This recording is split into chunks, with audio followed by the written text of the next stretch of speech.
live, preparing to stream the meeting, Zoom with a little arrow pointed at YouTube, setting up your meeting for YouTube Live.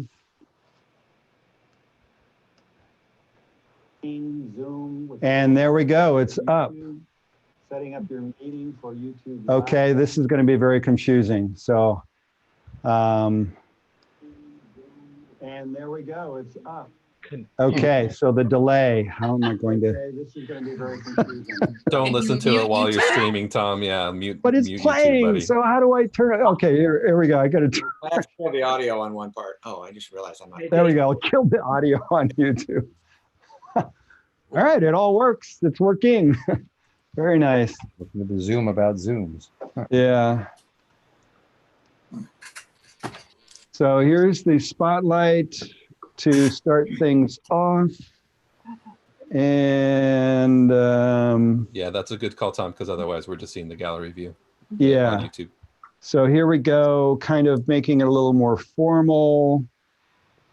And now that's running. And just real quick, this is an overview. Jane, you want to kick in just to kind of start sharing what's going on? Yeah, absolutely. Well, what we're showing right now are some preliminary slides that for those of you who have not used Zoom before will be helpful because it kind of is a step-by-step how-to, and these will be posted on our website when we're done.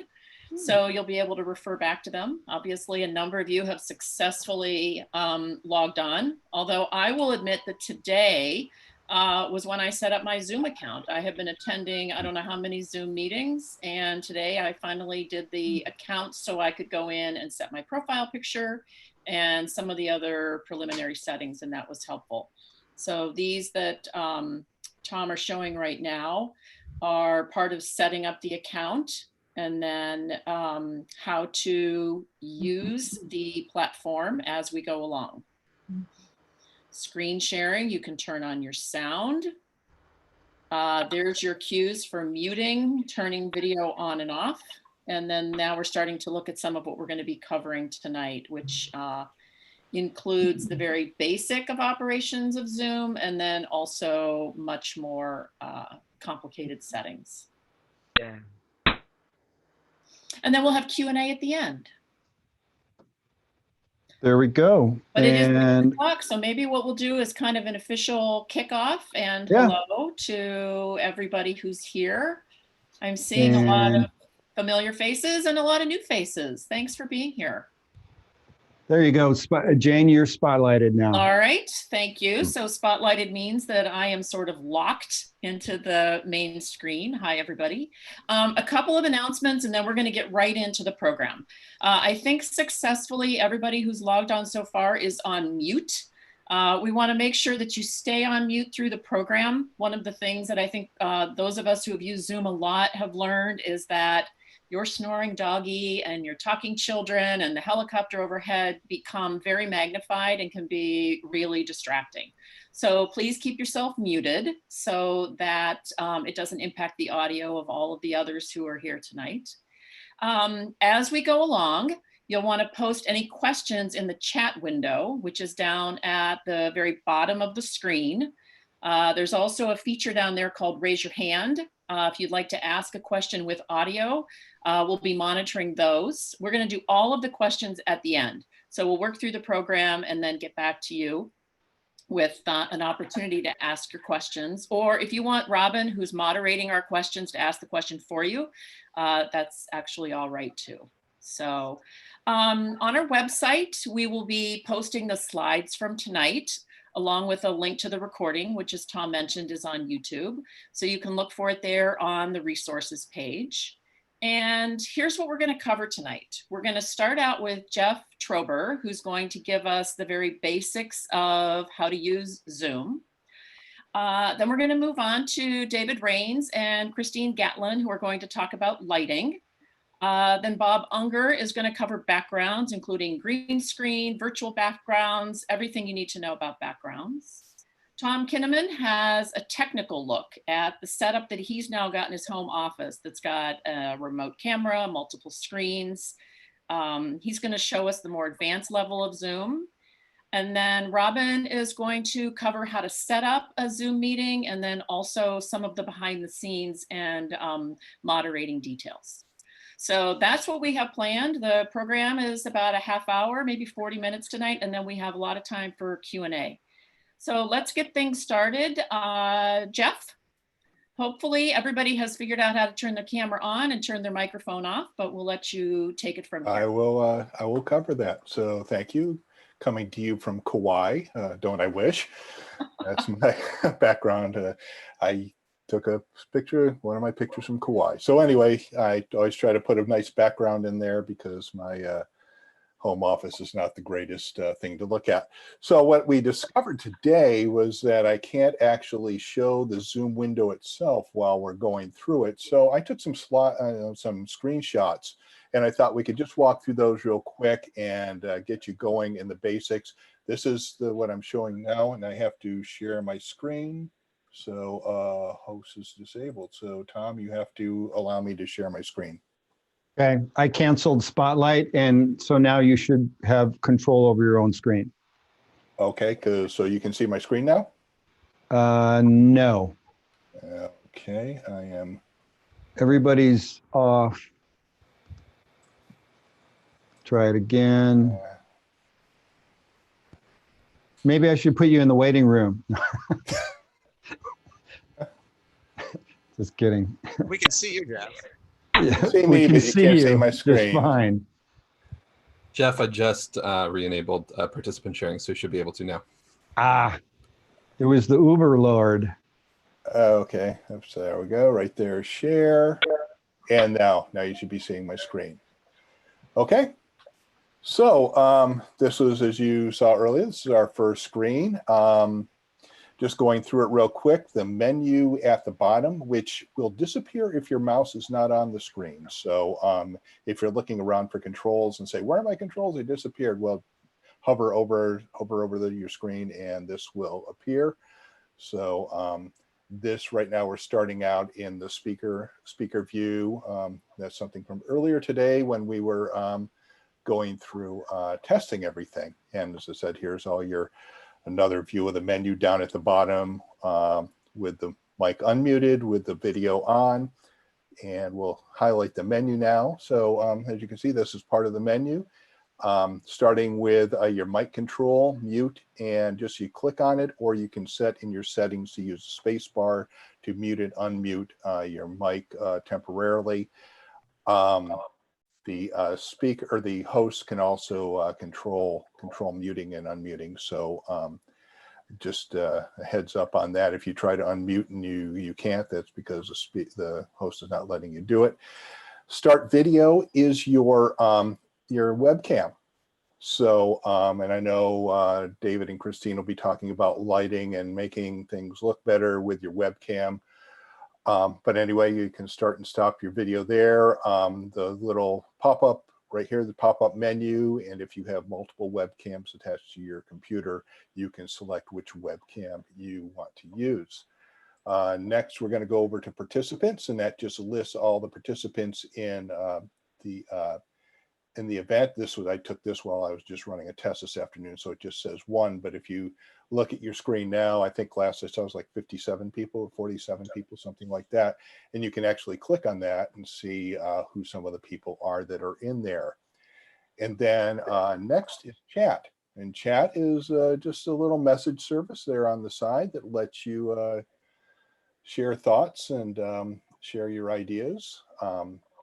That will be moderated by, or can be moderated by the host or one of the co-hosts.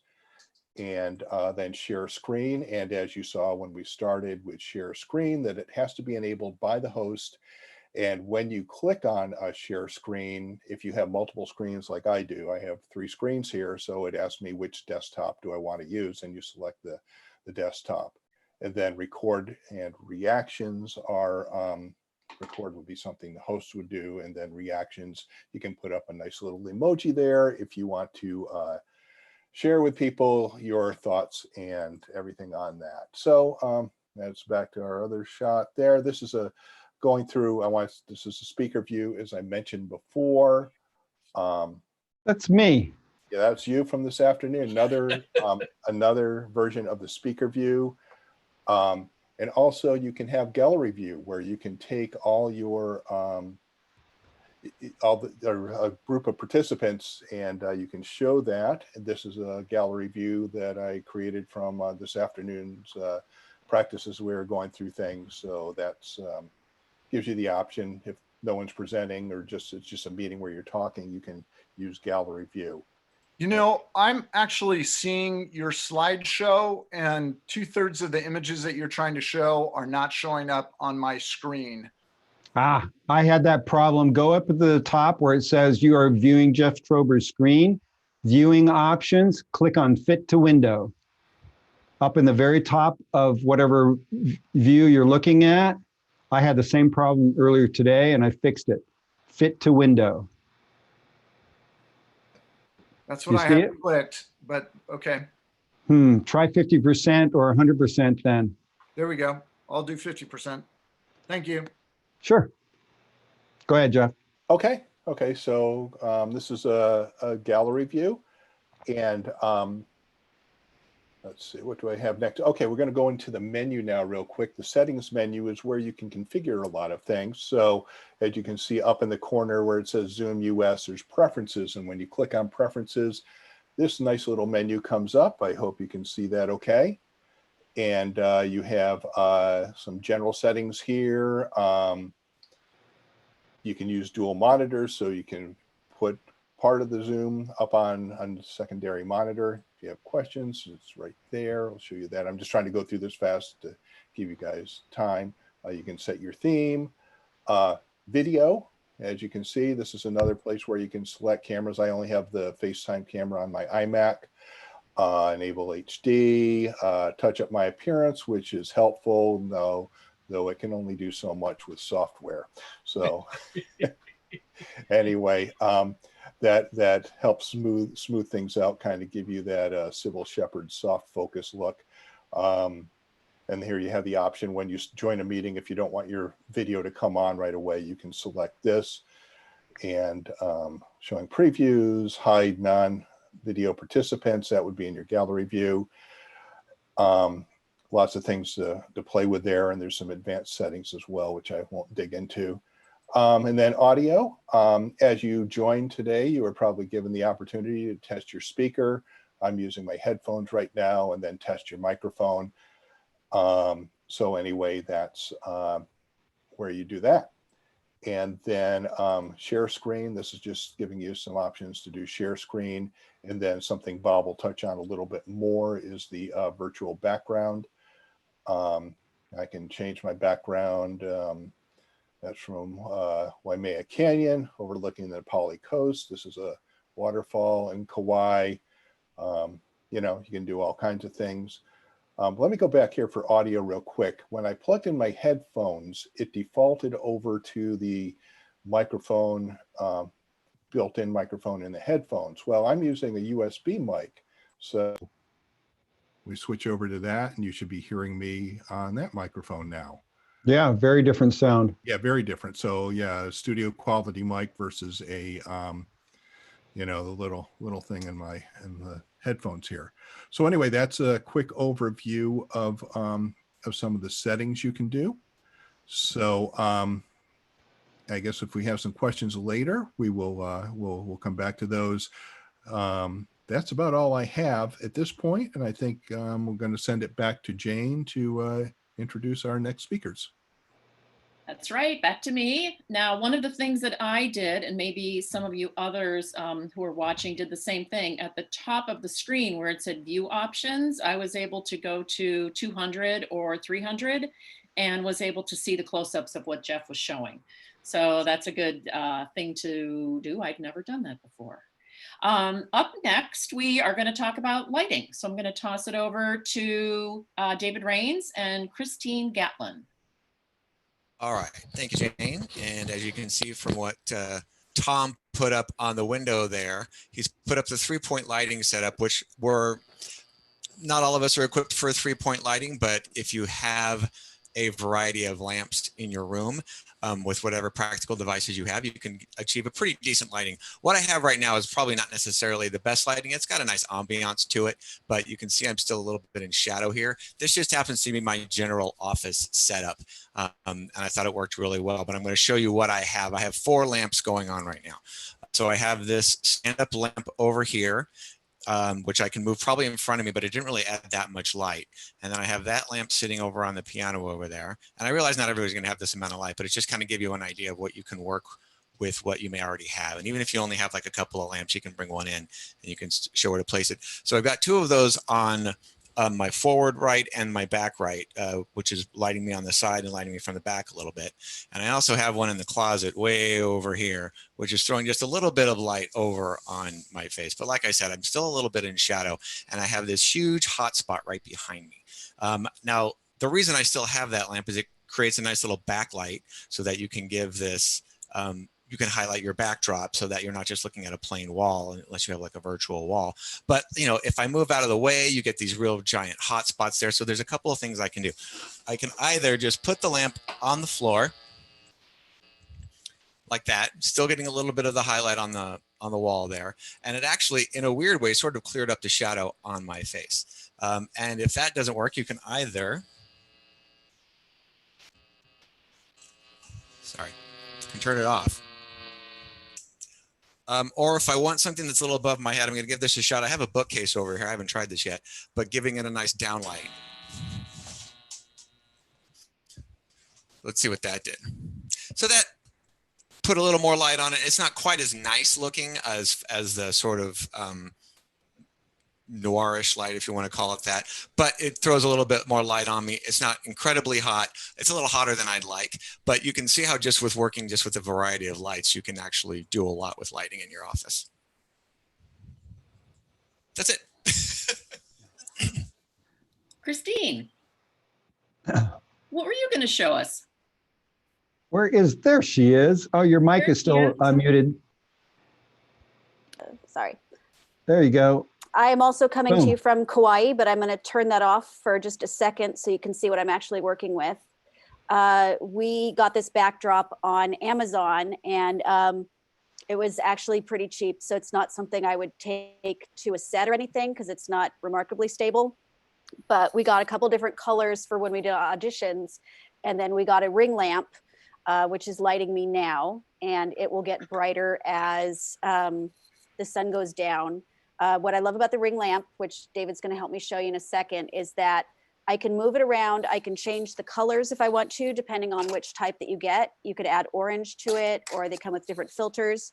It also has a place in the center where you can slip your iPhone or whatever Android phone that you have, so that you could also record through the ring lamp and don't have to set up extra equipment. I'm going to have David. Oh, you're recording it? Yeah, I'm broadcasting. Okay. If you look at David's iPhone feed, you can see the ring lamp that we have set up. If someone can switch over to that. I'm working on it. Where are you? We got a bunch of different. Is it the There it is. I see it. the one that says David Rains Yeah. Technology? There we go. And nice job with the cat appearance. Okay, good. Oh, it's just an image. Okay, got it. Well, you want your cat lit often. Ring lamp if you want it brighter or darker. Oh. And it actually does quite a bit. It fits in a suitcase. So we've taken it when we've traveled and had to do auditions or recordings in a hotel room, and then it gives you great lighting. So, and our cat enjoys it, as you can see. There we go. My video was frozen. Yeah. Yes, books and games are perfect for elevating your computer. Well, I'm a woman, so I don't like to be shot from below. Well, no, So- it's a much better angle for this kind of thing anyway. Otherwise, you're seeing everybody's ceiling. Yeah. Yeah. But it's called a ring light. We got ours on Amazon, but they have them at B&H or Adorama or any camera store. And there's a pretty wide price range and also size difference. So you can get anything that fits into your budget, below $100, below $50 if you don't want to spend a lot of money. And they all fold up, they're compact, and this is how the lighting looks, as you can see. Fabulous. Good. So thank you very much, David and Christine. Appreciate those insights. Now I have a question about lighting. When I look at myself right now, I look blue. Do I look blue to everybody? Yeah. If I A little bit. do, Yes. if I do, I think I might need to fix that. But in the meantime, I'm going to have it turned over to Bob, who's going to look at backgrounds and see what our options are there. Well, Jane, it could be the fact that you're stuck at home makes you feel a little bit blue. That's You want absolutely to spotlight right, me, Bob. Tom, and I'll Here you go. my background. Boom. Okay. For right now, I had a nice clean background, but one of the things I want to point out is that if you do not have a background, if you're not using a green screen or whatever muted color screen, such as Christine was using, do try to make sure that your background is a little bit reasonably looked at. You don't want to invite people into your house if it's not really presentable.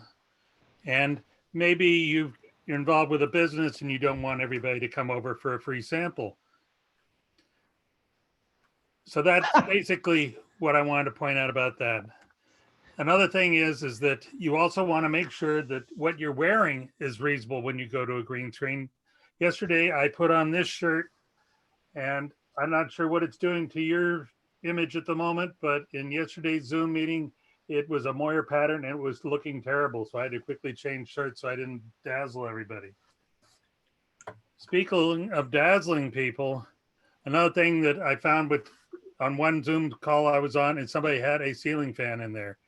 And I don't know about you, but if you're looking at your gallery view, you may want to switch to that if you haven't. It is pretty hard to ignore my square. I mean, this isn't like the Brady Bunch of the people in the squares, the Highwood squares, but it's hard to ignore some little motion going around like that in the background. It's not like the waves going in one of the standard pieces of video that Zoom has. As Jeff pointed out, in the settings, you've got the virtual background. So what you can do is you can go in and you can select any one of there's the none. So I've got a green screen in behind me. They've got a bridge.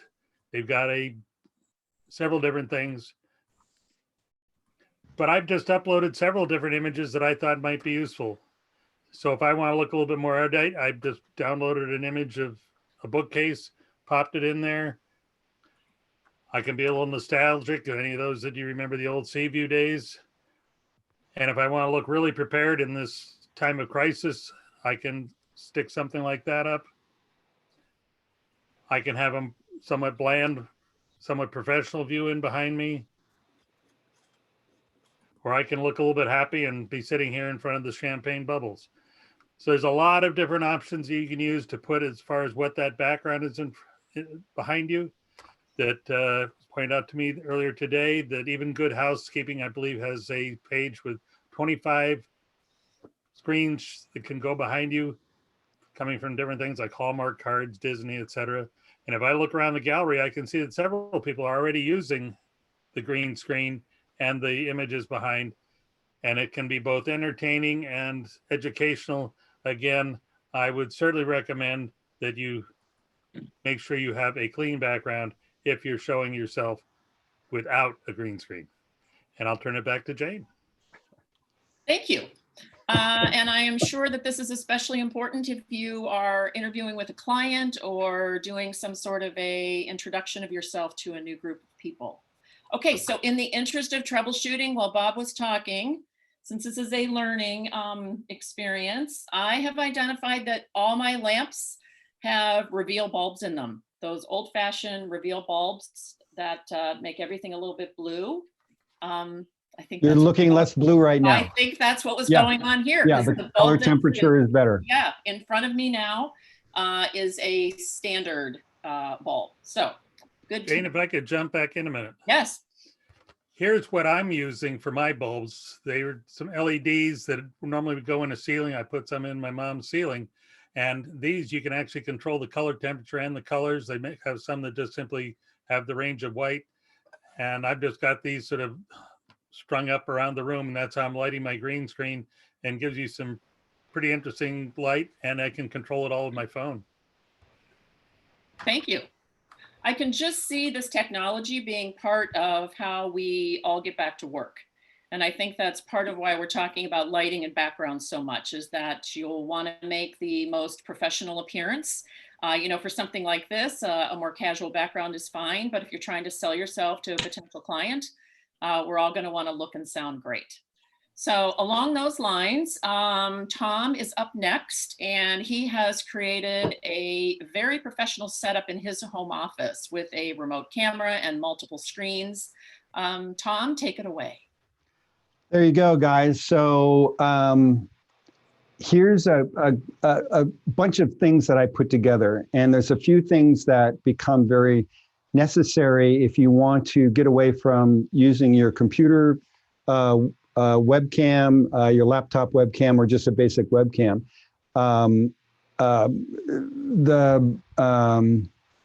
Let's see here. I can even put a mouse over this. So the DVX200, this is what I've been using this camera for a long time. It's a Micro Four Thirds. That's what my main camera is, which you'll see in a second. I did a quick search online and found that Lumix, any mirrorless DSLR will also give you a clean HDMI out, right? So you need a micro HDMI to regular HDMI in order for that to work. And then I just put this up, the lighting kit right there, that's a $200 kit. And the CIR rating is 95 on them. That's amazing. I mean, I have older ones, which I'll show you in a minute. But then also the other point is to just, use a professional microphone. This top one right here, the lavalier, this one actually, again, I just found this on Amazon today. It plugs into your phone. It has an adapter, so you can plug it into your laptop or your camera. And then USB microphones, of course, are another thing. And then finally over here, this is my newest acquisition right here. This guy right here is basically yeah. So sorry to interrupt. You are showing the PowerPoint slide still. At least yes, that's what I I'm am. seeing. Yeah, is that purposeful? Yeah, I'm pointing a couple things out Got here. it. Thank you. Thank you very much. Sorry, I was thinking we should be watching you. Yeah. And then, so I'll go with that then. I'll go to, okay, so this picture is what you've been seeing, right? So I've had a set in my home now for over a year. This is set up for quick tap rugby, which you can see over my shoulder there. We're doing that. We're doing Zoom versions of that now also. I also have this camera set up over here, okay? So this is my GoPro, right? I am actually using a microphone that's plugged into the GoPro that gives me a more professional, higher quality. This is an adapter so that you can power your GoPro and plug a microphone into it. Again, something I found online. This guy right here, this is the mirror box. The reason why I like this one is because it's looping out. And again, because we do the OBS YouTube streaming, there's been times when we wanted to show the slides from a presenter, but to get it directly out of their computer into the ATEM, which is the switcher that I usually use, it was always a problem. So I got this to alleviate that problem. You just take their HDMI out, you loop it through. This one would then go to the projector so everybody can see. And now I have control of the image. 120 bucks, okay? Very good.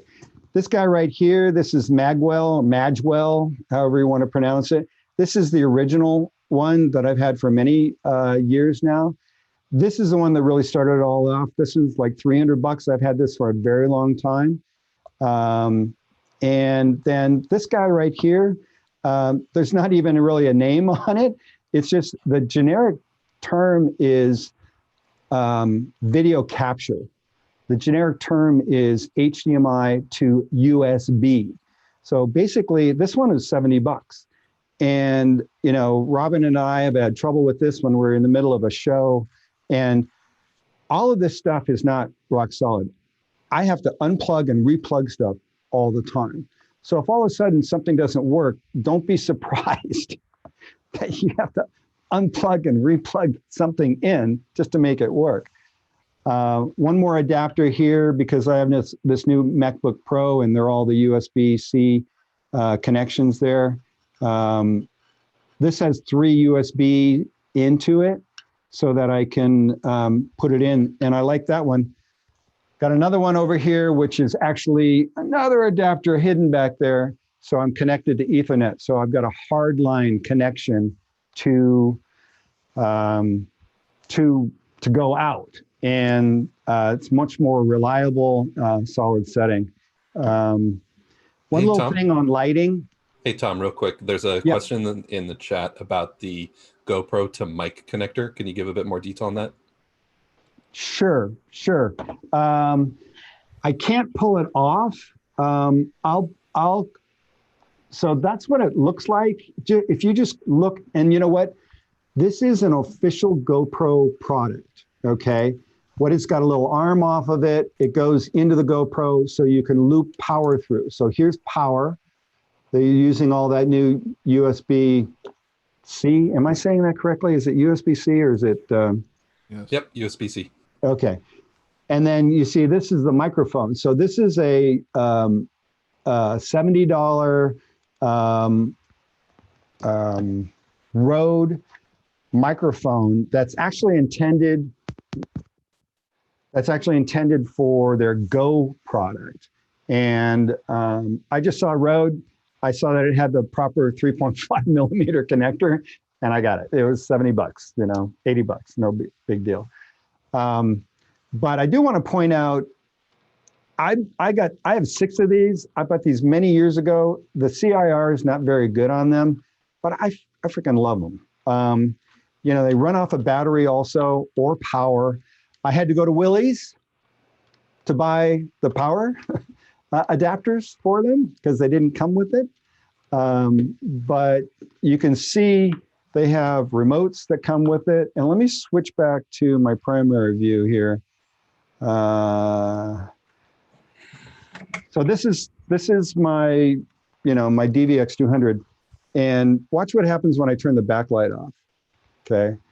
So if you can add backlight in some way, you can just see how you tend to blend into the background a little bit more, but if you add a little bit of backlight, it pops you out.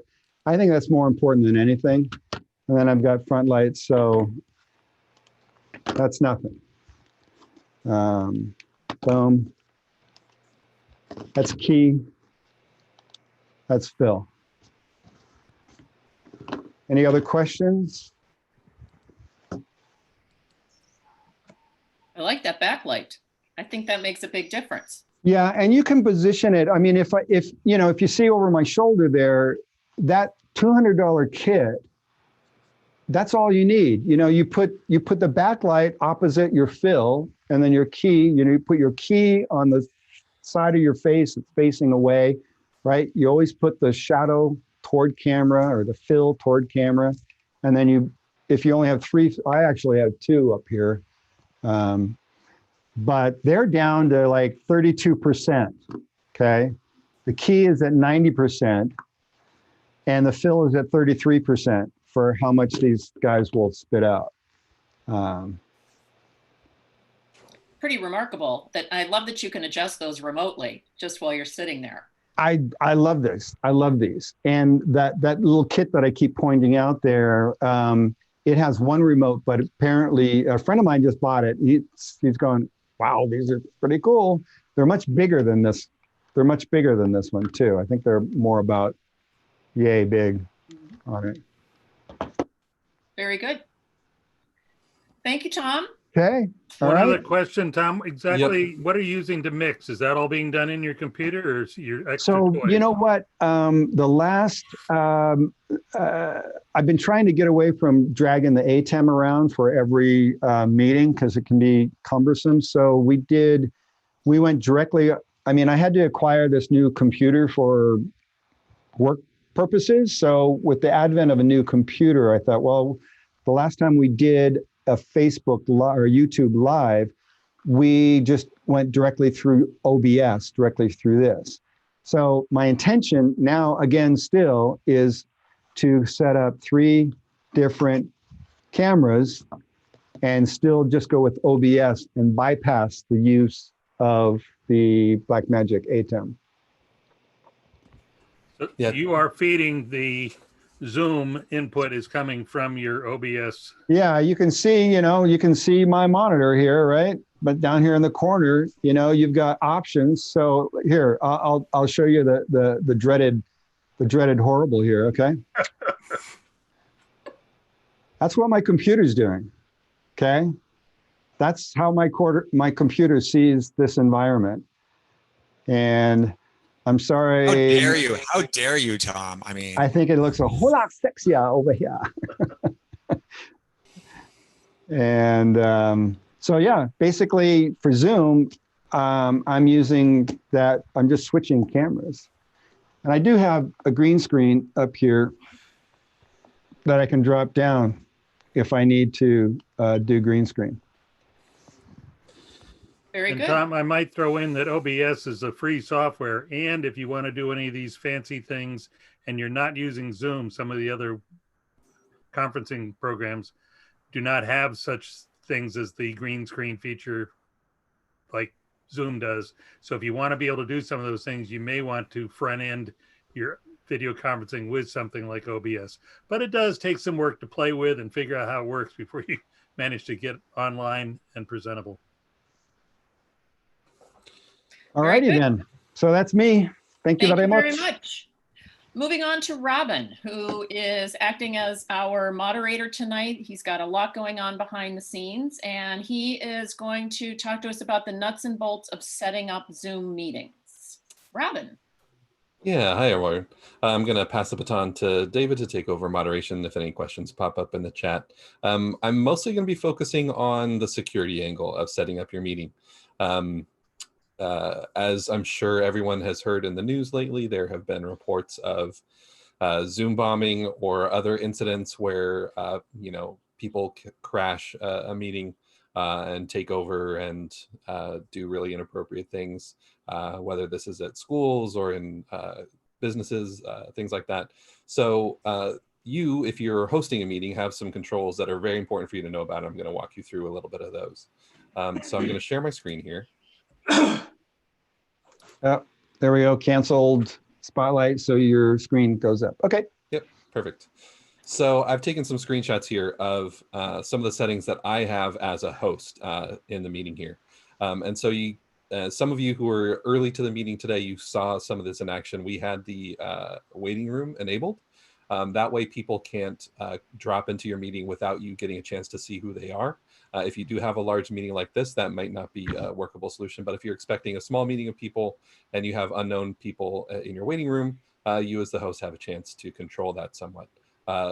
Likewise there for the lock meeting option, if you don't want to let any new participants in, you would choose that. And then in the middle section there, you can kind of see with my cursor probably, allowing participants to share, chat, or rename themselves. So right now we have this disabled so that only the hosts can share screen. I had to change that setting to allow Jane to share earlier, or I'm sorry, Jeff to share earlier. Because obviously you don't want somebody taking over and sharing inappropriate material in the middle of your presentation. Sometimes people also take over the chat with nonsense that you don't want them to do. So you may choose to disable chat while you're hosting. Likewise for renaming themselves, people can choose all sorts of interesting names for themselves in the chat. So those are all controls that you have as host that are important to be aware of for moderating your meeting. Likewise, the bottom option there to remove a participant. So if someone is just really being a pain, you can kick them out of your meeting entirely, which is handy. For other options here, I'm also going to show what it looks like for hosts for the participants area. So this is a screenshot from earlier in the meeting where we can see all the controls that I have as host and also some that I have as participant. So these yes, no, slower, faster options are feedback options for you as a participant. But I will see them as a host for people saying, yes, I understood that. So if you're asking some basic kind of yes, no questions, or if you're belaboring the point, they can tell you to go faster, things like that. Here's also where we have control to mute all the participants when they come into the session, and whether or not we allow participants to unmute themselves. You all have done a fantastic job. We haven't had a lot of background chatter. Folks are getting the hang of keeping yourself muted unless you're actually talking, so that's been great. But if I needed to, as host, I could enforce muting or unmuting for everyone. Robin? Yes. Excuse me, before you move on, we're not seeing that second screen. We're still Right, seeing we're still just seeing the screenshot. The screenshot didn't change? No. That's correct. Yeah, Okay. we're still seeing the lock meeting, enable waiting room. Perfect. Then let me Page. change that. It should have updated for you now. No. Not yet. Let's try this. I'm in the same app, so it should have kept the permissions the same. I'm going to try this one more time. Are How about you in now? no, are you in full screen on either of those? Nope. Hmm. All right, Uh, one try- moment, please. Thank you for the Yeah, feedback, try everybody. canceling screen share and reshare. There we go. Oh, How how'd about you do that? that? All right. How'd Thanks you all. get it to work? For some reason, I had got my sharing had gotten paused. I'm not sure how I hit that, but it happens. Good. Thanks all for chiming in. Okay. So let me rewind then to cover this section that I was just talking about in terms of the participant view. So you can see here, this is a snapshot of the top of the participants list. And I can see people's status of microphones and cameras being enabled or disabled. I can see Tom as the host there is recording. You can see there with that little recording circle, that red circle there. This is at the point when Jeff was sharing. So that was the green rectangle there for him. Those yes, no, slower, faster options I was talking about before are here across the bottom. Those are participant feedback options, but I as the host will then see those pop up next to people's icons in the gallery or in the participant list. And then down here at the bottom are the mute all, unmute all options so that I as a host can control people, whether they're being disruptive or if we're getting a lot of background noise and we need to mute people's microphones for them if they're just not familiar with that process. Where I was about to go next is this play, enter, and exit chime. So you may have been in some meetings where there's a little 2-3 note chime that plays when people drop in and out. That's fine for a small meeting with a handful of people. That can be a cacophony when you have 50 to 70 people in a meeting. So we typically leave that off. Then these are some other ways to get at those renaming and locking meetings options that we talked about before. Something else you may have noticed, I'm going to stop my share now. Something else you may have noticed with this meeting is we included a meeting password. You could click on the link and the password was included in the link. So you should have been able to also just click that and come straight through. Passwords are really important for meetings for a couple of reasons.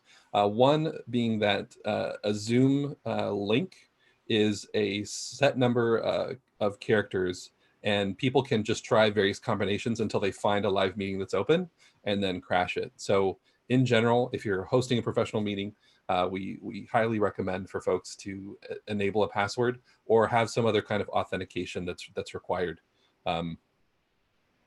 And then the other reason for adding a password is that lets you kind of validate and make sure you can communicate to people that the meeting is also secured on their side. So it gives them a sense of security when they come into the meeting.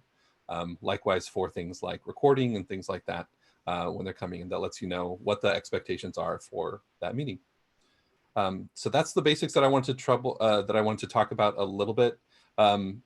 There's a couple other things in the agenda we want to touch on briefly as well, which is post-production.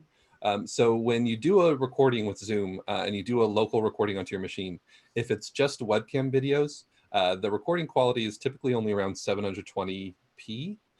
Even if you're recording with a high def camera or a 4K camera or something like that you're able to get into your system, the Zoom video quality is fairly low.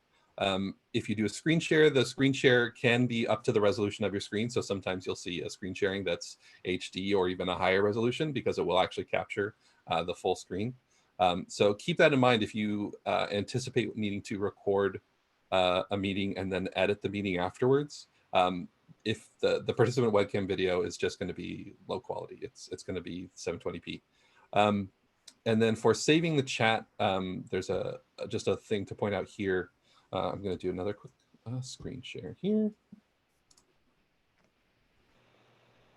One moment, please, while I do this on the fly. Canceled the spot. I had you spotlighted. Perfect. So we Thank learned you. something. You can't share a screen if you've been spotlighted. Is that what it was? Yeah. Try it again. I'm going to do this now. All right. So here's my new screen. Yep. So here is a screenshot that I just took of the chat window.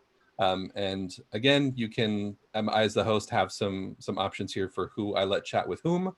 But I also have this save chat option. So for instance, if there's, depending on the topic of the meeting, if there's a lot of sharing of resources, of links, of information in the chat that you want to make sure you're not to lose, and you can't scroll and select all in that little window over there. Save chat just lets you download a text file with timestamps and names and all the content that was shared in the chat, or files and screenshots or things like that. So just another tool that you have as a moderator or a meeting host to use all the content that you're creating or discussing during your meeting. And I think that does it for me, other than questions. Yeah. Oh, no, I'm just going to add on to that, Robin, and I apologize because I was reading a question about it in Slack, was that all chats, whether they're to everyone or private, do get recorded in a transcript at the end of the meeting.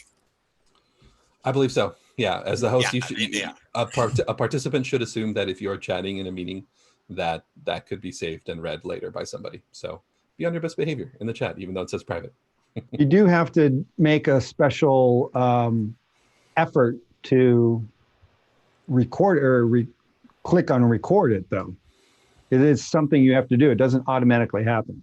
Correct. Yeah, the chat isn't saved by default unless you go into the website settings, which kind of gets a little bit beyond the scope of our meeting here. But there are some more advanced settings that you can get to through the Zoom website that control your meeting experience that you can't get to in the settings that Jeff was showing earlier.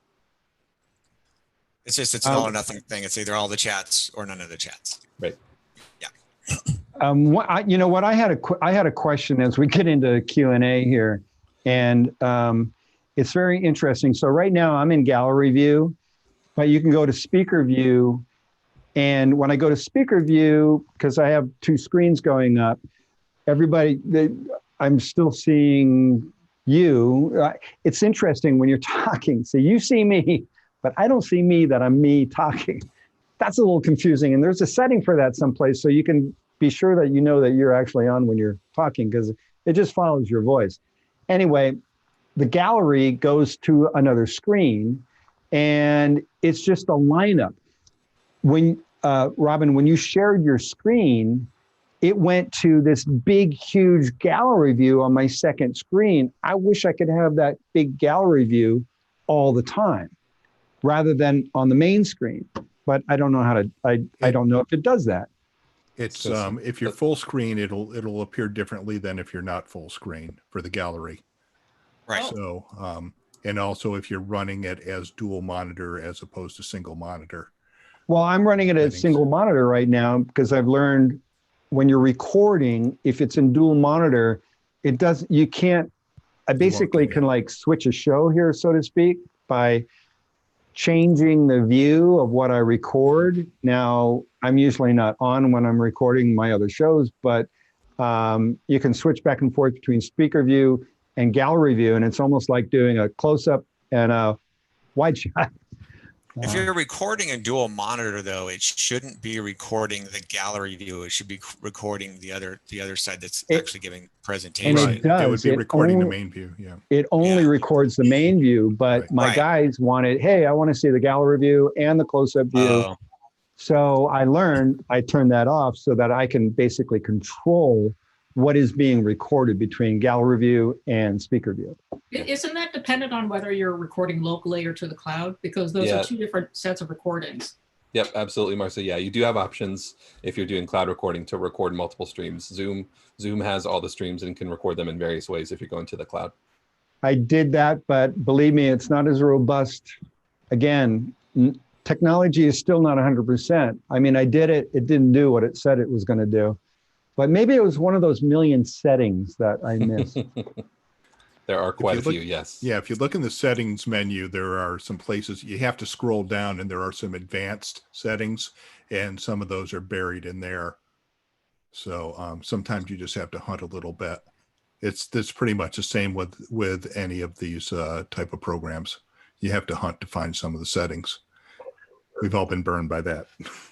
But if you're just a participant and not a presenter, and you do have dual monitors, it is nice to have the primary view as well as the gallery, one on each screen. I agree. Very True. good. So, Robin, are you ready to get back to moderating questions, or in the meantime, I've got a question I can ask here. Yeah, absolutely. Go for it. We actually, Jane, real quick, if we're going to questions, there were some follow-up questions for Tom while he was doing his presentation. Yes, absolutely. All right, so take it away, David. Absolutely. So Tom, for you, let me get back to them. So there was a few questions. One was, and you probably don't want to have one available, but someone was asking for a gear and signal diagram for your connections as you were going through, and I don't know if that's something that can be followed up later with an email. Well, I suppose we can. It's pretty straightforward. Okay, again, HDMI to USB to get your professional gear, and now you can plug your professional microphones into your camera. I mean, that's what I'm doing. I've got a couple shotgun microphones. I've got a lavalier, depending on which camera I want to use. But that's the trick. That is the signal path. This other adapter here is just because all my new computer is all these new USB-C plugs. I had to get an adapter, and I found this one. I like this one because it had 3 all built into one. This is the magic bullet right here. These transitions right here from HDMI to USB. The other 2 questions. One wanted to know if you got your I'm sorry, who was that, Jeff? Oh, I was going to say, to ask Tom, or just to clarify. So your HDMI bank is going into your Magwell, correct? Into your recorder? I've got 3 different Magwell type devices. Okay, got it. Okay. This is a video to USB. This is et cetera. 1, 2, 3.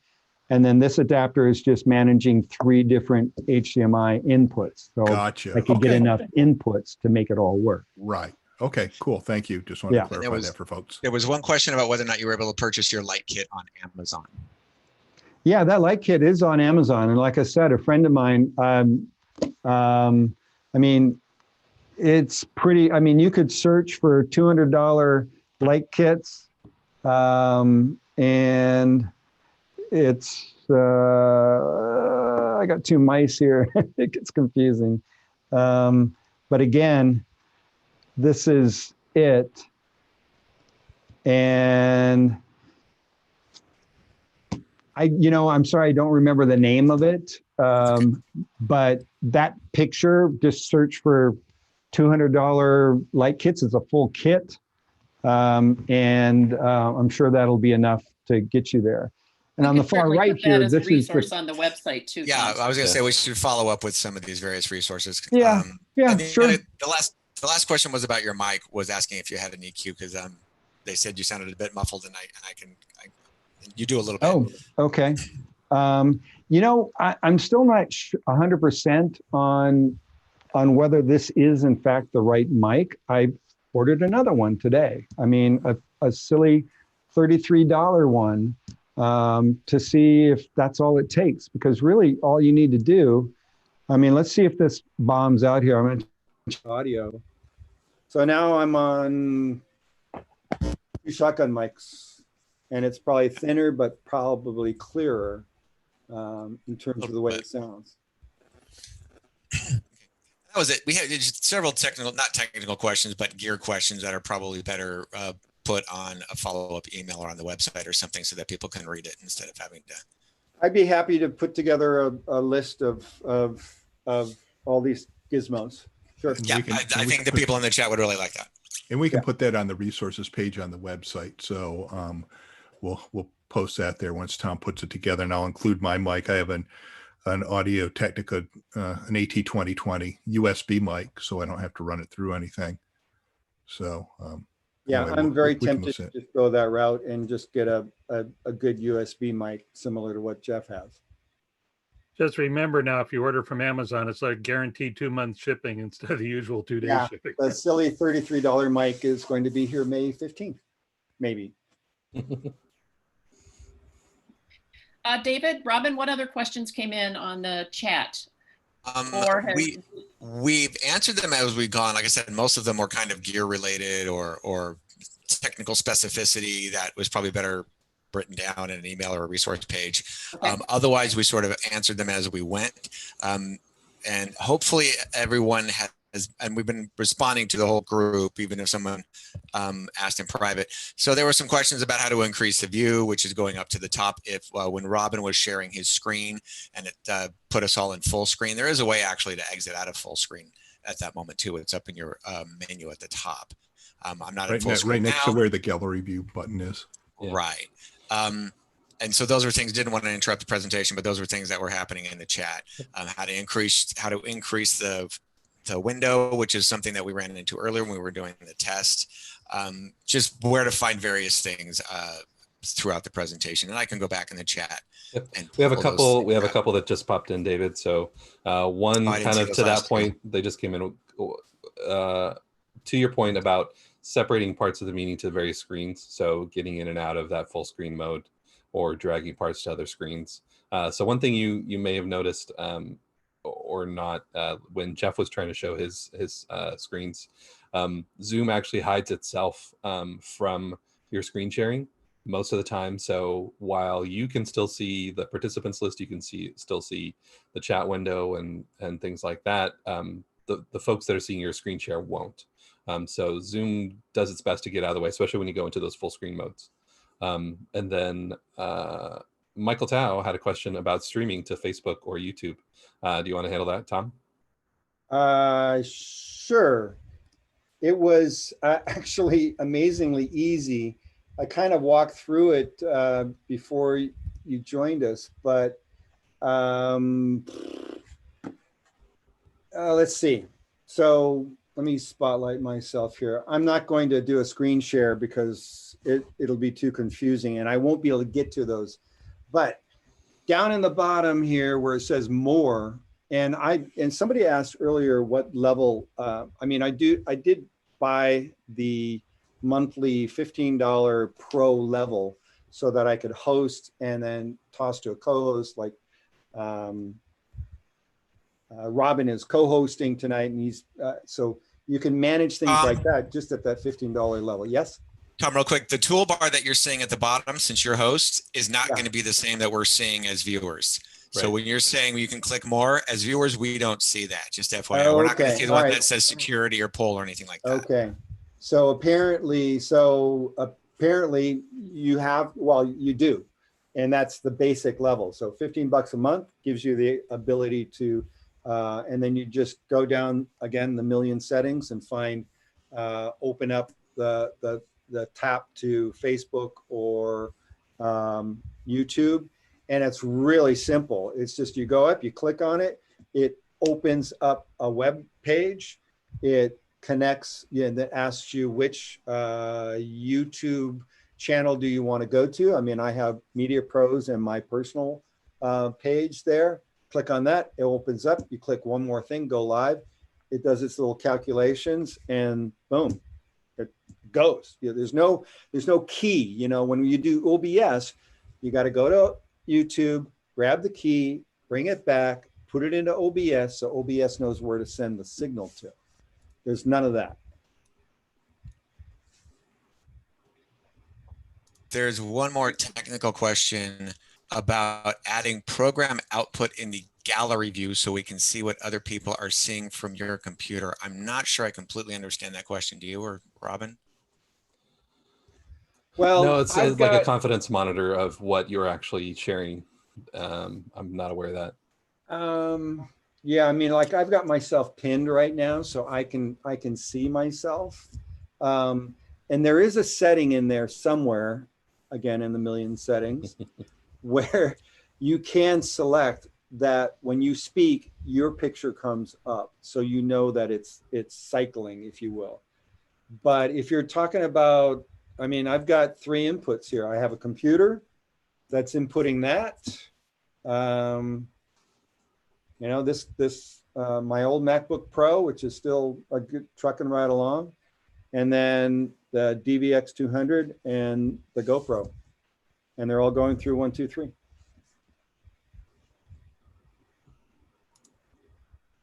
Very good. What other questions do we have? We had quite a few questions about, now this meeting was specifically for Zoom, but there were quite a number of questions about specifically House Party, but other apps like Google Hangouts or Skype. And that's not really what this was meant to cover, because most people I think are using Zoom at some point. So we haven't really gotten into those other apps much. If anybody knows about any of those, I can address some of that. I can Sure, address thanks, some of Jeff. that. Let me make one quick comment before Sure, Jeff Tom. takes over, because he's got a little more technical. My wife was sharing a Zoom with her sisters, and when the invite came up, apparently Facebook, or not Facebook, Google Hangouts was available because they had Google Hangouts on their computer. They clicked Google Hangouts and said, I can't see you. Can you see me? I can't see you. And she had to tell them, no, click on the Zoom connection. So there could be some confusion there. Go ahead, Jeff. Sorry. Okay, that's okay, Tom. Where the company I work for, I'm in-house doing video production, and we do a monthly all hands meeting, which we have offices in London, New York, Chicago, Boston, all over the place. We have used GoToMeeting, GoToWebinar, WebEx for one meeting, and then we eventually went to Zoom. We had a lot of problems with GoToMeeting and GoToWebinar where it would drop out. The company is standardized on Zoom. We even have Zoom rooms where Zoom is put right into our conference rooms. And our company, since the month and a half we've been out, we have really leaned on Zoom, and it works really well. It has worked really well for us. We also had Skype at one point. We dropped that. We now have Slack for communication. But we have found that Zoom has worked really well. So I would, I think it seems to be the best one of the lot. As I said, we had problems with GoToMeeting, WebEx. We had a meeting just crash on us, and it was some setting buried so deep it took our IT guy several hours to find out what actually caused it. So anyway, those are just the experience we have with it, and we do something we don't do quite as elaborate as Tom, but we usually have a presenter in one of the offices with a PowerPoint, and then at the main office we're running actually the same camera. Tom is using the DVX 200 and a Magwell. Tom gave me some tips on what to set up for our streaming, so that's what we do for work, and it works really well. So and then we run external sound. We have a soundboard and all that, so we're a little bit more sophisticated with the sound because we have multiple speakers and all that. But anyway, that's from our experience with it. We have found that Zoom seems to be the best over the others. There's a question in the chat about kind of publicizing Zoom meetings or marketing, posting, things like that from Jordan. Jordan, I think about security in that regard because of the Zoom bombing and some other issues. If you post a link to a Zoom meeting out publicly, that can get picked up and found all over the internet, and you can end up with a bunch of trolls or other folks crashing your meeting. So I would encourage you to think about it the way that we did this meeting, where you can publicize the meeting like a regular meeting, and then just say that you'll share the Zoom login information later on, and then only share that with the folks who've registered so that you can make sure you control access to your meetings. And Robin, I apologize. When you were doing your presentation and we were sort of stuck on that screenshot, did you go over how to lock a meeting? Yeah, it was on that first one. Should have been in there. Yep. Okay, thank you. Yeah.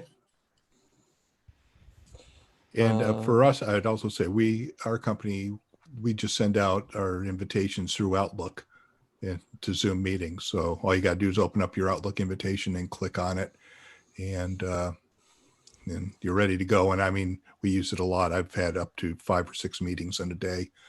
So anyway. Lucky you. Yeah, lucky me. Started my day with one and finishing my day with one. And one last question from the chat regarding feedback, audio feedback. For me, this has only come up when I'm running it on 2 devices. I was doing it on my phone or maybe on another computer. You have to remember to make sure to turn off your mic on one of those devices, because otherwise one of them is going to read the other and you're going to get this delayed feedback loop. I don't know if you're experiencing any other kind of feedback of any kind. It can become an echo chamber with both of them feeding off of each other. So you just want to make sure that if you're, for whatever reason, running 2 screens, that the mic is off on the one that you're not using. Otherwise, you're going to get that horrible feedback loop. Very good. Jane, one other thing real quick. Yes. I know you had asked this and I forgot to cover it in my presentation, was about profile pictures. Oh, yes. And thank you. Just real quick, you have to log or sign in to Zoom, and then you go to your profile settings, and it's like any other program. You go to your profile settings and upload a headshot or whatever you want as your profile picture. So that's how you do it. But you have to sign in first to do it. You can't just do it from the settings that I showed you earlier. I have hunted all through there to try to find if it was buried, and it's not. So you do have to sign in to do that. So if, for instance, with this meeting, if you have received a link to a Zoom meeting, you are attending the meeting, but you are not actually logged into Zoom, is what you're saying, Jack. So in order to get to that profile photo, you need to be logged in. Okay. You have to sign in, have an account. So yeah, because remember, we had them hit the blue button that says join the meeting, but that doesn't sign you into Zoom. We just had one last question from Jordan about whether or not there is a way to get a Zoom certification. I have not heard of such a thing. Has anybody else? No, I haven't. We haven't heard such a thing. Okay. Business opportunity. Yep. Yeah. One other thing I'd like to add is that I noticed when Christine was showing off her circle light, that she was showing off how she had her laptop stacked up so that the laptop camera was near eye level. And that provides a much better image of you than some of those that I've seen in this gallery where it's up the nostrils. Yes, I know. I'm on 4 books here, several cookbooks and a couple of e-learning books. It makes a big difference whether the camera is at the right level. See, Steve Gibbs just adjusted his camera. Yeah, exactly. Now you guys are more straight on, and I think it does make a difference and makes for a more professional appearance. So that looks good. Tom, we did have a quick question about YouTube. Had you set up for us to do the YouTube streaming in advance? There's a note here in the chat that YouTube is sometimes requiring 24-hour advance notice. Presumably for Facebook as well. Yes, and I learned that years ago with my own personal YouTube page, and it's just a matter of being a certified, that they want to know that you're not going to be doing strange things and that you're just providing normal content. And there are settings that you go to that basically say, hey, I want to do live streaming. And it goes through, YouTube looks at your record to see if you've done anything stupid. If you haven't, they give it to you. And it doesn't take 24 hours, but you know how they say longer before that. And we went through the same thing to certify the San Diego Pro site as well. Yeah, it's an account level setting, so it's not, you don't need to do it separately for Zoom and for some other method. It's your account gets blessed essentially by YouTube for live streaming via whatever method you want to use, based on their experience with you. Yeah. Okay. Yep. Great. If we don't have any other questions about Zoom or streaming, we just thought we would open it up to whatever anybody else wanted to talk about. We've got, some time left if anybody wants to hang around. We're kind of curious how everyone is just making it through. And I guess another topic for conversation might be about how San Diego Media Pros can support you and what we might do for our next meeting, knowing that it may be another remote meeting like this one. Any thoughts? Okay, so let me do this. Oh, look, it's Dan Roper. Oh, and he's Turn your mic He's in on, space. Dan. There we go. How's the school going? Are you guys having classes? Yeah, we've got 45 students going into 7 different Zoom every day with 7 different Wow. teachers. So they're broken up into lighting, camera, and they're just all the other kind of stuff that we do. And they're going through it just like they normally would, except for not hands-on. So we're looking forward to getting back to where we can get them hands-on. That's great. That's good to hear that you've been able to figure that out. And did you have some technology issues when you were dealing with your students? How did you overcome that? There were a few that kind of lagged in getting them up to speed on getting their wife, because a lot of them, their families aren't wealthy. So a lot of them didn't even have Wi-Fi in their homes. And so the few that we had to, we went ahead and picked up the tab for that and got Wi-Fi installed in their homes. And we're picking up the tab during this period for them until after this passes. We're just going to head so that they can at least do it at home and so forth. And it turned out to be a boon for us because the San Diego Regional Center has so many different companies like ours that work for them in the community. And a lot of those servicers didn't really know what to do. And we kind of took the bull by the horns right on the front end and quickly put together, what are we going to do? We checked out, like you guys were saying earlier, we looked at the different ways of doing online presentations, and we settled on Zoom finally and put together a program with that, took it to San Diego Regional Center, pitched it to them and said, we'd like to do this. If you guys will allow us to continue getting funding for our students, we think this will work. And then we did it for a week.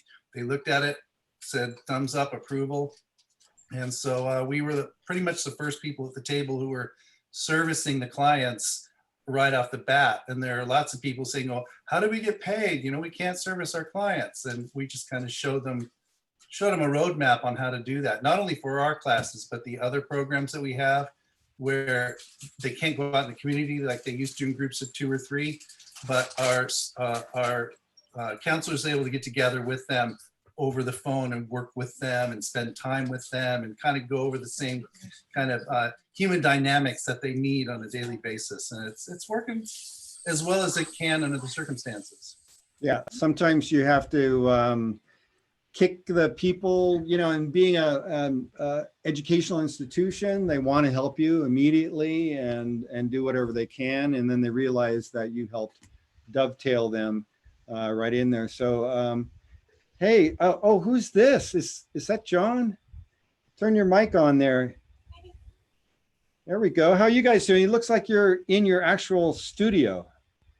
Yeah, we sure are. So you can kind of point this around. There's our studio. So we have some kicker lights back there. And then we've got 2 aperture lights for fill and key in front of us. Yeah, yeah. Looks good. But you're still using your laptop. Yeah, we have a little HP laptop. Yeah, sure. Well, it still looks good. It looks good because the lighting is good. That helps. Yes, One of my makes a big buddies, difference. we were working on, you know, how to manage his look, and he didn't have any light on his face. The minute he put more light on his face, he looked better. Yeah, I hear you. Yeah. Yeah. And we've also got back here, you can see that's a palette. So that's RGB. Through Dracast, we just bought that light just before all the virus, and we just love this light. So we can change all the colors on it.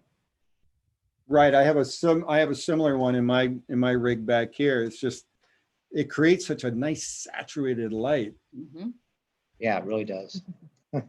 Let's see. Hey, Eric. Jump back. Yeah, Sorry, I I'd like to apologize. ask Tom. Eric. I remember last week he did the Premiere Pro meeting, and I think that worked out very well. Is there anything that we didn't cover that you learned about putting that meeting on last week? Because that takes a bit of work. Yeah, can you guys hear me? Yes, we can. Yeah, no, I mean, I think you guys covered it all. I mean, it is a bit of work. The first one we did, I'll tell you the interesting thing. So the first one we did, we had some issues, but we worked them out on the second one. The big thing though is we recorded the first one, and you were talking about resolutions, and I think it is, and I haven't figured this out 100% yet, but I think it directly is tied to the screen sharing, because DJ did the presentation, I'm pretty sure, I need to confirm this with him, that he has a 4K monitor. So our MP4 at the end of the day was 4K. And if you go back and watch the playback from that meeting, it's amazing looking. This last meeting, we got all done. I downloaded the MP4 to post it to the YouTube page. It literally was 640 by 480. There's an I'm like, what the hell is this? So yeah, there's an HD setting. You have to enable all participants in HD, and you guys have some kind of professional plan in order to be able to host, right? Yeah. Are you just at the pro level, or are you at the business level? It's the, as anybody who's been on one of our calls knows, it's the wife's account. So I'm not sure what she has. We have the one that's up to 100 participants. So whatever level that is. All right. So I'm kind of surprised that you were able to get 4K out of it. As were we. Yeah, it's strictly the screen sharing. Level. Yeah, it's strictly the screen sharing from what I've seen. I get to see hundreds of Zoom recordings every day at UCSD, and managing the actual video files that everyone's using. And yeah, it's the size of the screen that you're sharing. If you are doing a screen sharing, determines the size of the video file. If you're just doing presenter speaking or just gallery view, which I think was what you guys did for your last session, Eric, with the colorist. If they didn't share their screen directly, you're never going to get anything larger than that SD video. So he really did share his screen, yeah, but he had a couple different screens that he was sharing between. Yeah. So it kind of makes me wonder, and he was routing it through something. So I need to talk to Jason about that. Yeah. But yeah. So if he was sending it like as a video signal, like through an ATEM or a Magwell or one of those kind of things, Zoom is gonna see it as video and it's gonna take it down to SD. But if you're doing screen sharing, it's gonna send the whole glorious screen resolution. Yeah. Other than that, though, it's gone well for us. We're still getting the hang of it. I think we're definitely doing the next one that way. And I would guess at this point, June probably as well. Who knows? Hopefully not. But we'll see. Hey, is that Bill Davis I see? You got to turn your mic on, my friend. I mean, and that's a nice microphone. Yeah. Hi, everybody. How's everything going? It's good. It looks like you got your booth all set up there. Yeah, I happen to have a voice booth because I do a good little bit of voiceover work just kind of on the side. But yeah, so I'm out stuck away here in the backyard in the voice booth. There you go. You know, I don't know how many other people saw that big presentation when everybody was singing, Lady Gaga and everybody all over the world. I noticed the musician, while they were all musicians, all I was doing was going on Amazon to figure out which microphone they were using. Yeah, that's a seriously expensive Neumann. She and both Lady Gaga and Celine Dion had microphones that are worth more than my car. Yeah, I think there were 17.5 is what I saw for those two. Yeah. Yeah. Some weird German maker. Neumann makes some of the best microphones. Were they Neumanns? The I thought it was even something else. Yeah. No, I think Gaga had an M140. No, an U47. And I don't know what that thing was Celine Dion was singing into. I've seen it a couple of times around, but it's something very exotic. Yeah. It's nice if you really want to get down and whisper to people. The question is, what was Elton John using? Because that one was not working well. Well, they're trying to do live things, and that was all live to tape, actually. It wasn't, I don't think, live. I don't think I'm telling tales on that. But, you got those kind of talents and that much money involved in a global thing. You don't want mistakes. So. Uh-huh. So you're used to working remotely, providing recordings for your customers. Are you able to keep some business flowing? I almost hate saying this. We've been very busy because we've been extraordinarily fortunate. You guys, I think, all know that I was in Arizona up until about 2 years ago. And when we moved out here, we got connected with some people. And so, yeah, we've done occasional crisis communication. We do mostly client work, and we've been very fortunate. In fact, after Robin left Mission Fed, we picked up some work from them. And so the spots you've been seeing for Mission Fed lately, we've done. And it's been incredibly heartwarming because we've raised quite a bit of money through their TV spots, asking people to donate, and they were doing matching funds. And we just got word the other day that they've raised something like $250,000 to go into the food banks locally to help people eat. So it just, when you can do that kind of work, it just makes you feel incredibly good to be part of something. Cool, cool. Very nice. Let's see. Oh, it's Fezman. Got to turn your mic on, Mr. Tao. Hold on. Okay. There we go. You got it. How's life in Fezland? Slow, very slow. We had like 3 projects on the books and all of them have postponed. So not a whole lot of work going on out here right now. Yeah, that's kind of where we're at. It's not the end of the world. I mean, everybody's getting a chance to, I don't know. I think some of this technology is going to be useful in the future. I mean, I'm noticing that the conversations that I'm having with family and friends is a little bit more, you get a little more information because you're stuck sitting here doing this, you know? Yeah, the only thing that we've really been working on is crowdsource the movie, right? And for those of you that don't know what that is, we started doing a movie with filmmakers in town that's being done one scene at a time, and nobody knows what the next scene's going to be. It's kind of like that cocktail party game of I start a story and then hand it to you and you add to it, and you hand it to somebody and they add to it. And we're 8 or 9 scenes into it now and have 12 or 13 different filmmakers lined up. So that's about the only thing we're doing right now. It sounds like fun. Sounds like fun. Hey, let's check in with Mr. Methvin. Turn on your microphone, sir. A true musician, I see. Yes, sir. There you go. Can we hear you? Lower left-hand corner. Yep. Yep. Oh yeah, he's there. There you are. Hello. I'm here. I didn't hook up my mic because I didn't want to wear headphones for an hour and a half. There you go. You sound good though. You sound good there. So it's easy for you to get to the Poway Farmers Market at least, you know. Supposedly they've been practicing social distancing there, but I've been afraid to go down. So whatever. I've got about 40 days worth of wine, so I'm good. Well, you know, we all have our own way of getting around by, you know. Exactly. Yeah, I've been working on the crowdsource thing with Michael Tao's thing. I did music in scene 2 and scene 5, and I guess I'm going to do scene 8 as well. So yeah, it's fun. It's a lot of fun. Great idea, Mike. Good. I'm going to poke in on Harold Frazier here. Hi, Harold. Hey, Harold, turn your mic on there, my friend. Hello, everyone. We miss you on the board and at the meeting. Thank you. Thank you. I miss you guys as well. I'm looking forward to getting back there sometime soon when all this settles down. Where did you land, by the way? Did you move out of town or what's going on? It's not a permanent move, but I'm up here helping my daughter. I'm in Cedar City, Utah. Ooh-ha. Okay, you're representing there too, I see. Yeah, small.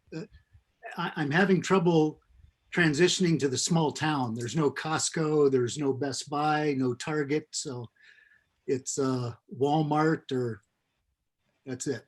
Oh yeah, there we go. Well, that's where Walmart started, in those small towns and in that part of the country as well. Yeah, definitely. Any projects, anything going up, or are you doing what we all want to do and not do this anymore? Well, I'm actually looking forward to using this Zoom application. But, you know, I still have my AV staging company, but obviously everything's been postponed since nobody can have conferences or meetings. Yeah, there you go. Well, good. Hey, we'll see you. We want you to come back, my friend, and we'll see you soon. I'm going to poke in on Marianne Bates here. Open your microphone there, girl. Again, board member. Marianne.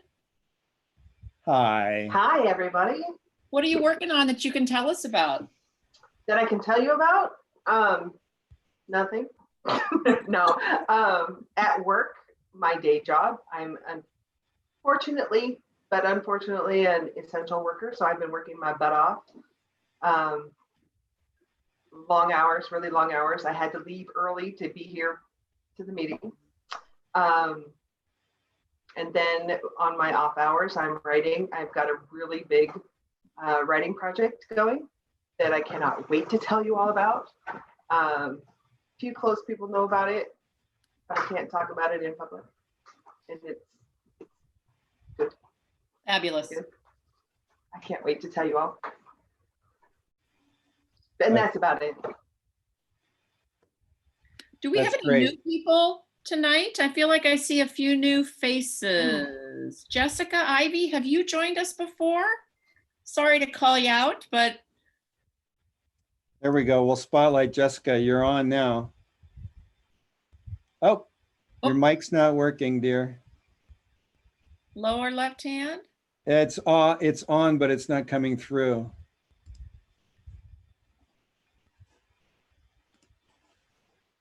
So no, not yet. We'll have to see Jessica in person real soon. Thank you for joining us. Hopefully we'll see you next month.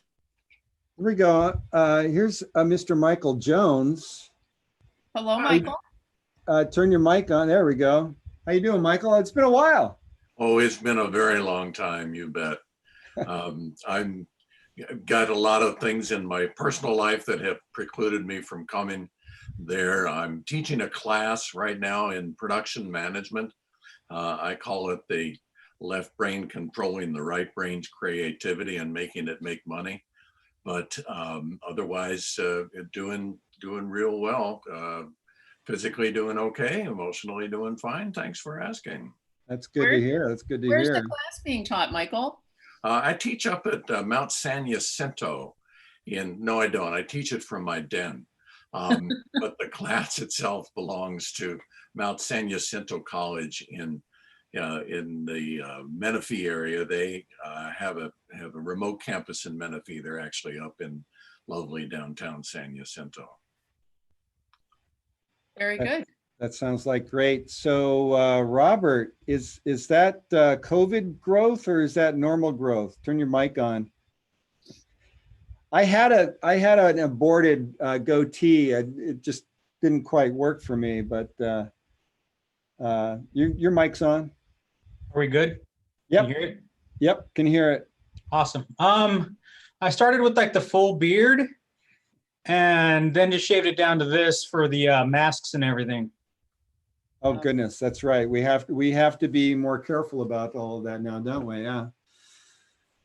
What do you do, Robert? My main job is tile construction, stuff like that. I've managed to fill in a few jobs here and there. When it comes to film, I'm primarily doing grip and gaffer work, lighting. And I have an intention to get more involved in editing and some more of the post-production side. Well, this is a good group to hang out with for all of that, definitely. And I'm sure by, well, maybe not June, April, May, June, we'll see. Everything's so up in the air. Thanks, but glad you could join us. And so I assume you've been getting the newsletter for a long time. Maybe, I'm not sure. How did you hear about us? Facebook, I think, is where, the Facebook Media Pros group. Okay, there you go. Thank you, Jane. Jane's been the one that's been making that happen. She's awesome. I've talked to her. I've worked with Robin and Tao and a lot of those people. Okay. And of course. Okay, great. Thank you much. Let's poke in on this young man right here. Oh, hi. Paul, how's it going? Everyone, thank you. This is my first time using Zoom, and as you notice some of the background pictures I pulled, I'm having a lot of fun with it. It's kind of neat. So I don't. That looks real. I thought that was your back. I thought that was your. Oh no, this is real now. Yeah. Oh, this is real. Okay. Yeah, what you're seeing there is I thought real. you were imitating one of Bob's slides earlier. No. This is that's the real one. And let's see if I pull the virtual. Let me choose one of mine. This is a memorable one. I'm an electrical engineer, and back in the day I worked at Ford Motor Company. Let me move out of the way. I had a darn chair. I had a once in a lifetime drive the Ford GT, their first redesign. So that's, I mean, still once in a lifetime there. So let me get that. Oh goodness, that's what the movie was made about. That That's vehicle. right. Yeah, that's right. And just, just having fun with the backgrounds. It's interesting. Here's another one. This is years ago with the lights taken out, but my moto surf stuff. So anyway, just it's been kind of interesting here to to have some fun with it. But basically, let me just go back, get the distraction out. So yeah, so this is the real background, and believe it or not, I was going to take half hour or more to do it, but literally 15 minutes. I'm like, okay, put the black sheet across 2 tripods, get a light. I've got a light to my upper right with a dimmer on it, 95 CRI, I think, and I just pulled it together, and I guess it looks pretty good. So that's 15 minutes worth of work. There you go. Yeah, well, that's the point. Throwing it together every once in a while is really all you need to do. That's right. That's right. Well, good. Any projects lately? Yeah, my latest project, an unplanned project. In February, I got drone certified, so I'm real excited about that. So I have a DJI Spark. It's kind of small. So I went to La Jolla to take some footage, and the craft Got arrested? No. No, I didn't get arrested. The craft thought home was like 30 to 50 foot out and 100 foot down, and literally I'm trying to pull it back and it's going away from me, and then it says critically low battery landing. I'm like, no. It landed right in the ocean. And so literally, so I was looking till sunset on a beach where you shouldn't be, but anyway, so then I met a nice woman at the corner house there, and so she basically let me in, and I went down the rope down this huge thing, and I after about a half hour found my drone in the salt water over 17 hours. So my latest project has been tearing it apart, alcohol, cleaning it, the whole thing. And so I powered it up last night, and it did come on, and then I heard the fan go off, and so I've got a few more ideas to revive it, but I think I lost my drone. So, but it's beautiful footage. So if you go to Bell 5 Studios, either YouTube or Vimeo, or I think Facebook and Instagram, it's on there. I think it's great footage of La Jolla right in there. It's just beautiful. So at least I got that. I call that $600 footage, because that's about the kit that it ruined. So that's my $600 footage, and that's it. That's great. Unfortunately, rice is hard to come by now. What's that? Unfortunately, rice is hard to come by. Yeah, that's right. Yeah, it was. There was no rice on that. It was basically, it was in the ocean for 17 hours, and so I just had to tear it all apart. It was corroded and everything, and alcohol and wire brush and toothbrush and all kinds of cleaning solutions and everything. And it was, I had high hopes, but I think it may be the fan connector that I didn't pull. And so I'm going to try that, and I'm going to clean that, because if it did short out on that, recorded a fault, then potentially that could shut it down. So anyway, all about troubleshooting, isn't it? Yeah. So I still have hope, but it's great footage, and I love it. So thank you. Oh, let's see what Mr. Staler is up to.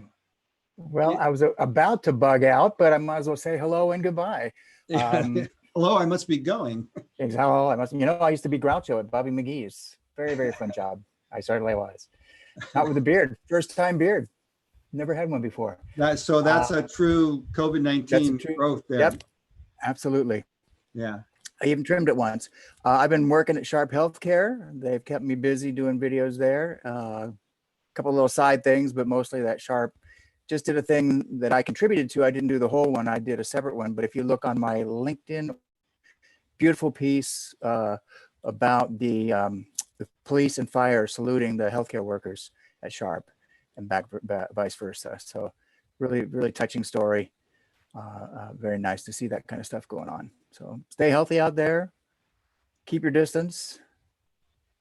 But thank you for all for seeing you, and I bid adieu. Absolutely.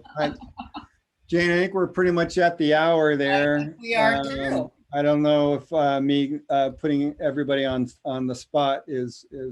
Oh, I grabbed a couple earlier. I grabbed a couple of screen grabs of the groups earlier so that we would have those to share. So hopefully everybody looks happy in those screen grabs that I grabbed. Let's see, next month, we're not quite sure what our plan is. We're expecting we're probably going to be doing something like this again. If there's a topic that's pressing for you, send me an email if you would, president@sdmediapros.org, or to anyone on the board. Let us know what might be helpful to you so that we can put together another remote program. And stay safe. Thank you everybody for joining us. Really nice to see you all. Bye. Yep. Thank you, everyone. See ya. It was good. I'm going to sign us off. Thanks, everyone. Thank you. Stay safe. See you soon. Okay. Bye, guys.